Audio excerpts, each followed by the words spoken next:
ओम शांति। आइए आज हम 19 मार्च की मुरली सुनेंगे।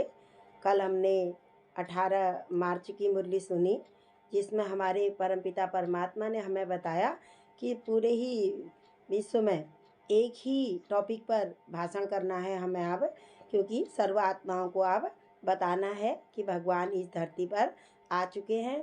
शीघ्र ही कलयुग का विनाश और सतयुग की स्थापना हो रही है।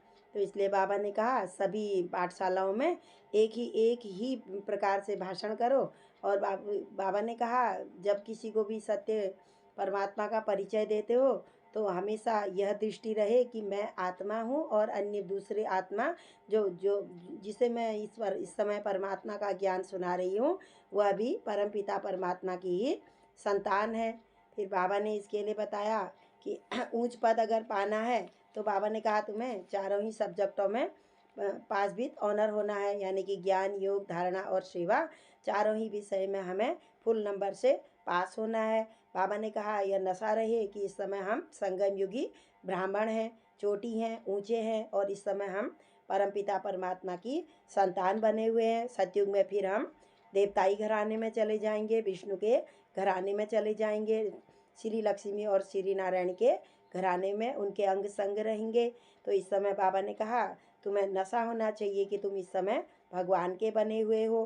फिर बाबा ने कहा इधर उधर की फालतू उल्टी सुल्टी बातों को न सुनना है और न व्यर्थ किसी को सुनाना है। कोई इस पुरानी देह और पुरानी दुनिया को देखते हुए भी इस समय नहीं देखना है, क्योंकि यह जाने वाली है। जाने वाली चीज़ से दिल नहीं लगाया जाता है।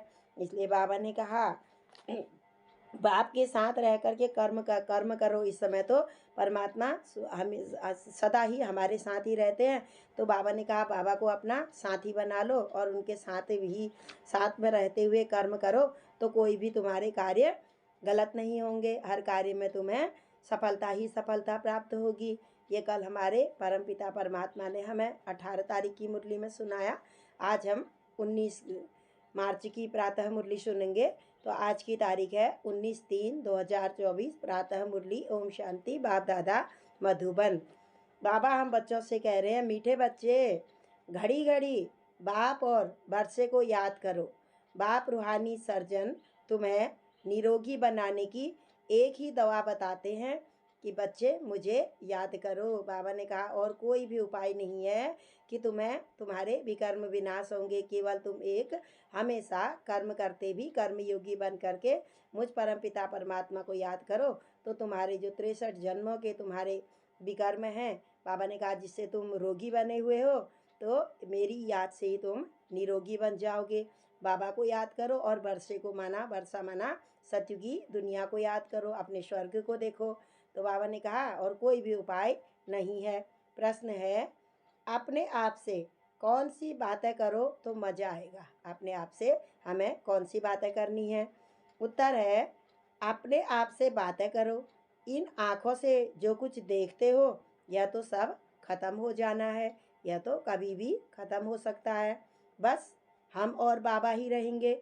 हम निराकारी आत्मा रहेंगी और हमारे परमपिता परमात्मा रहेंगे।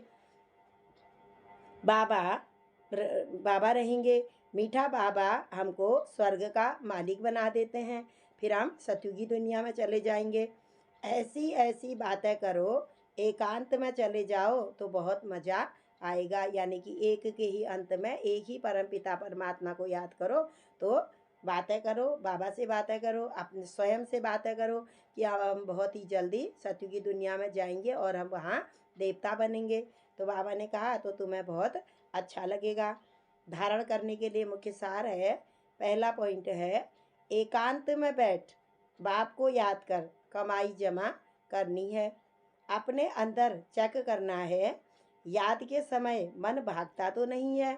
हम कितना समय स्वीट बाप को याद करते हैं। बाबा बहुत मीठे हैं जिनसे कि हमें प्राप्तियां होती हैं।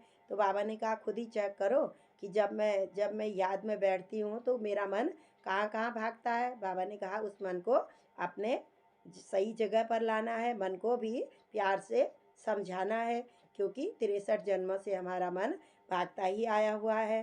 दूसरा है सदा इसी खुशी में रहना है कि हमें बाबा ने रावण के पिंजरे से मुक्त कर दिया। 5 विकारों से हमको छुड़ा दिया, रावण की जंजीरों से हमको इस समय छुड़ा दिया है। अभी हम ऐसी दुनिया में जा रहे हैं जहाँ न गर्मी है न सर्दी है, जहाँ सदा ही बसंत ऋतु है, बहार ही बहार है जहाँ। तो बाबा ने कहा हम सत्य की दुनिया में ऐसी जगह में जाएंगे न सर्दी है न गर्मी है, वहाँ तो हमेशा ही सदा बहार है, प्रकृति भी हमारा स्वागत करती है। तो बाबा ने कहा इस खुशी में रहना है। आज का मधुर वरदान है बाबा का हमारे लिए, मेरे को तेरे में परिवर्तन, तेरा तुझको अर्पण हम ही ने कहा है। तो बाबा ने कहा मेरे को तेरे में परिवर्तन कर, बेफिक्र बादशाह बनने वाले खुशी के खजाने से भरपूर भव। बाबा इस समय खुशियों की खजाने हमें दे रहे हैं। तो बाबा ने कहा प्रेम का खजाना, आनंद का खजाना, शक्तियों का खजाना, गुणों का खजाना। तो बाबा ने कहा वह सभी खजानों को बाबा ने कहा भरपूर अपने पास भरपूर होकर के बेफिक्र हो जाओ, खजानों से भरपूर खजाने अपने अंदर भरते ही रहो और तुम बेफिक्र हो जाओ, फिर हम बेफिक्र बादशाह बन जाएंगे। मेरे को तेरे में परिवर्तन कर, बेफिक्र बादशाह बनने वाले खुशी के खजाने से भरपूर भव। जिन बच्चों ने सब कुछ तेरा किया वही बेफिक्र रहते हैं। मेरा कुछ नहीं, सब तेरा है। हम खाली भक्ति में खाली कहते हैं भगवान तन मन धन सब तेरा है, लेकिन देते कुछ भी नहीं है। तो इस समय परमात्मा ने हमें देने की, सफल करने की विधि भी बताई है। तो बाबा ने कहा मेरा कुछ नहीं है, सब कुछ तेरा है।